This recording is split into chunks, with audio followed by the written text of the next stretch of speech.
阳，本位转阴。牛到双阳相撞者，前位忌。阳气枯竭，生气不振。 Halo semuanya, selamat datang kembali. Apa kabar kalian semua? Semoga baik-baik saja. Pada video kali ini kita akan membahas spoiler Donghua yang berjudul Tales of Herding Gods. Baiklah, daripada kalian semua penasaran, mari kita mulai saja pembahasan spoiler untuk episode kali ini. Tanpa berbasa-basi lagi, langsung saja kita mulai videonya. Cerita ini berlanjut, kita diperlihatkan Ibu Suri yang bertanya pada Kinmu, apakah kau bisa menyembuhkan penyakitku? Kinmu menjawab, bahwa aku punya cara untuk menyembuhkannya. Kinmu bilang, tapi aku perlu tahu, obat apa saja yang sudah diminum Ibu Suri sejak mulai sakit, dan resepnya harus aku dapatkan secepatnya.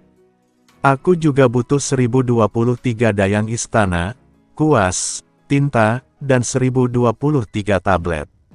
Ibu Suri melambaikan tangannya, dan menyuruh bawahannya untuk menyiapkan apa yang dibutuhkan oleh Kinmu. Tak lama kemudian, kuas, tinta, dan kertas disiapkan. Seluruh istana jadi sibuk memanggil semua dayang dari berbagai tempat. Para tabib istana juga sedang memeriksa obat-obatan yang telah diminum Ibu Suri sejak jatuh sakit. Kinmu mulai bekerja, ia menulis nama-nama racun dan nomor-nomornya di tablet satu persatu. Ia sangat sibuk sampai tengah malam baru selesai.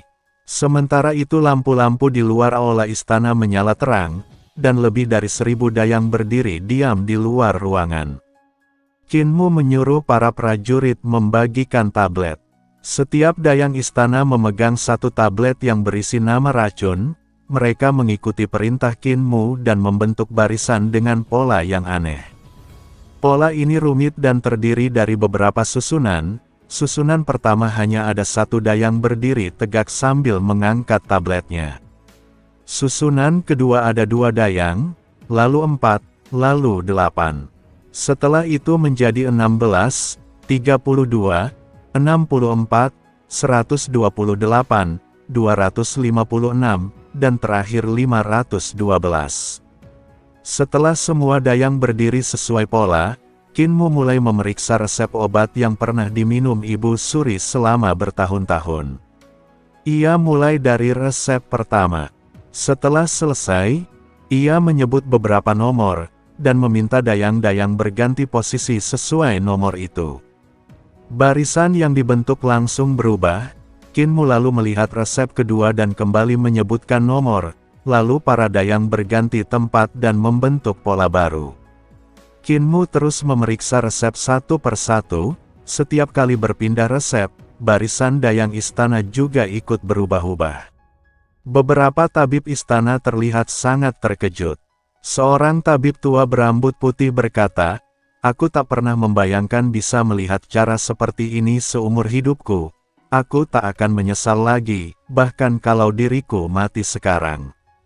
3 tabib lainnya mengangguk dan berkata, "Awalnya kami tidak menganggapnya serius, tapi kami tidak menyangka dia bisa memahami racun 1000 kesempatan, dan memakai cara yang luar biasa untuk mengetahui kemana racun itu berubah arah, dan hal ini membuat semua tabib istana merasa kagum." Kinmu meminta 1000 dayang istana berdiri sambil memegang tablet. Tujuannya adalah membentuk struktur racun, yang akan dicek setelah racun itu berubah. Lalu ia mengganti posisi para dayang berdasarkan efek dari obat yang diminum Ibu Suri. 1000 dayang itu membentuk seperti sempoa alias alat hitung raksasa. Para dayang menjadi seperti manik-manik sempoa yang bisa digerakkan, untuk menghitung arah perubahan racun 1000 kesempatan di tubuh Ibu Suri.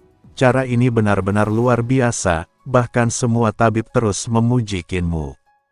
Kinmu terus menghitung sampai matahari terbit, dan akhirnya menyelesaikan semua resep. Sementara itu, para dayang istana yang berdiri dan memegang tablet sepanjang malam juga terlihat lelah. Kinmu melihat posisi terakhir para dayang dan tablet di tangan mereka, juga formasi terakhir dari ribuan racun. Ia menghitung sebentar lalu menutup mata. Beberapa saat kemudian, Kinmu membuka mata dan mulai menulis resepnya dengan kuas. Beberapa tabib istana mendekat, menunduk, dan memperhatikan dengan serius.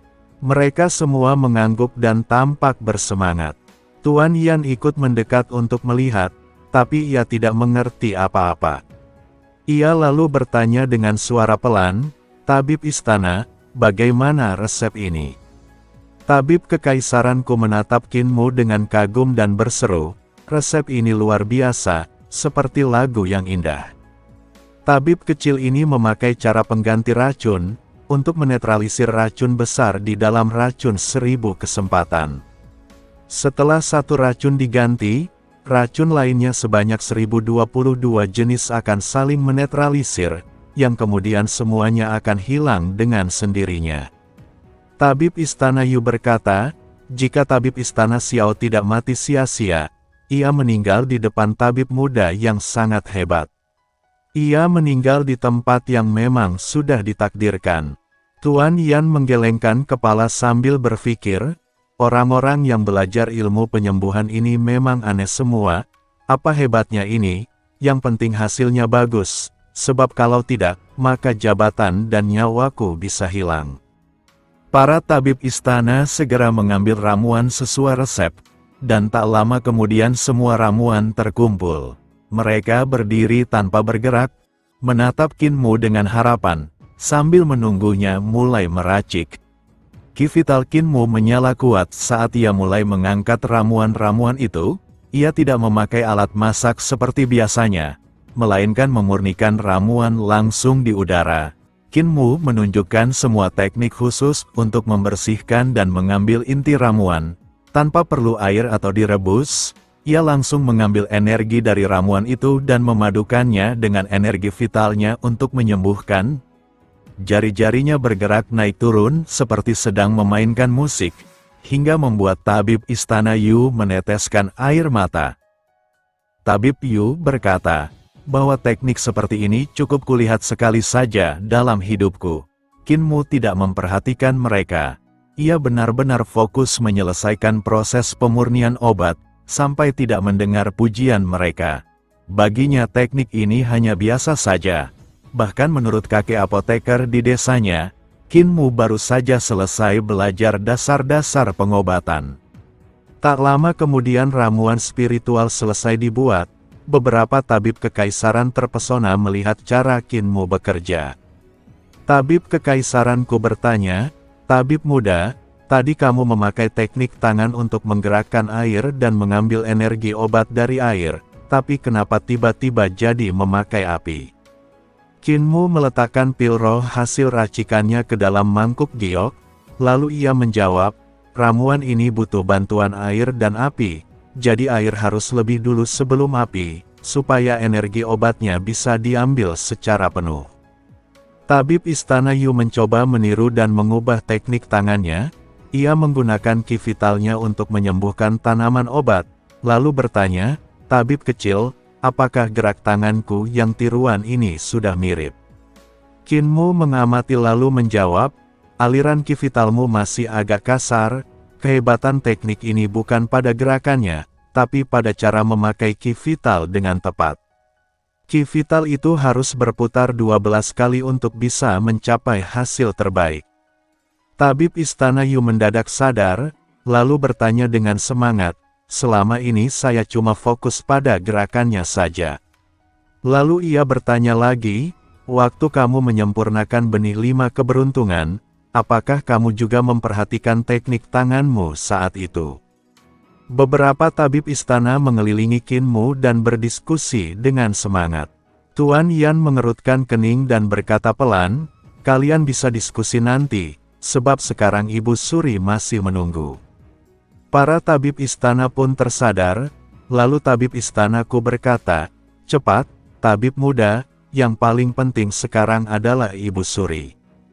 Kinmu berkata, "Aku masih butuh 1023 ekor kodok mata biru berkaki 3.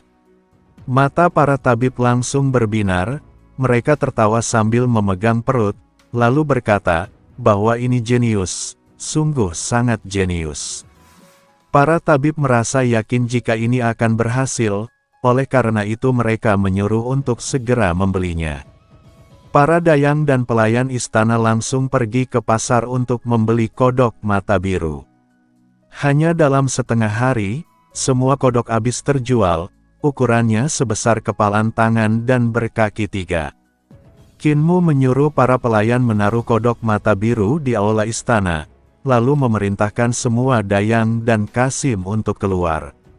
Ia memberikan pil roh kepada Ibu Suri dan menjelaskan, kalau racun utama, yaitu racun 1000 kesempatan diganti dengan racun dalam pil ini, maka racun lain akan hancur. Racun itu sudah lama menyatu dengan ki vital Ibu Suri, tapi kodok-kodok ini suka makan racun, mereka akan memakan racun di tubuh Ibu Suri, maka Ibu Suri akan sembuh. Ibu Suri melambaikan tangan dan berkata, kalian semua mundur, karena takut racunnya akan menyebar. Kinmu, para tabib, dan Tuan Yan keluar dari aula. Ibu Suri meminum ramuan itu, awalnya ia tidak merasa apa-apa, tapi sesaat kemudian pil itu bereaksi. Pil itu meledak dan mengeluarkan racun aneh, menggantikan racun utama dalam tubuh Ibu Suri. Ibu Suri memuntahkan darah hitam, menyemburkannya ke seluruh tempat tidur dan kerudung giok. Setelah itu Ibu Suri merasakan racun menyebar ke seluruh tubuh, sampai ke tulang dan kulit. Saat racun utama diganti, 1022 racun langsung bereaksi dan bertabrakan, membuat Ibu Suri kesakitan luar biasa. Saat racun-racun itu meledak, mereka menyatu dengan ki vital Ibu Suri, ia terengah-engah, kulit dan wajahnya menjadi hitam seperti mau membusuk, dan ki vitalnya sekarang dikuasai oleh racun-racun itu.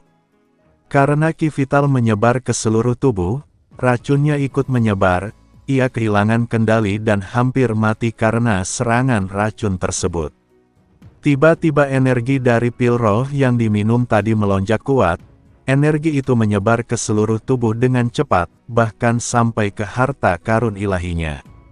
Energi pil itu sangat kuat, sampai-sampai memaksa semua ki vital keluar dari tubuhnya, termasuk ki vital dalam harta karun ilahi. Terdengar suara ledakan keras dari dalam aula, meskipun Ibu Suri sudah diracuni selama puluhan tahun, dan kekuatannya tidak sekuat dulu, tapi ki vitalnya masih sangat padat. Saat ki vital itu keluar dari tubuhnya, ki vital itu berubah jadi lebih dari 1000 zat beracun, yang berterbangan di sekitar sofa giok.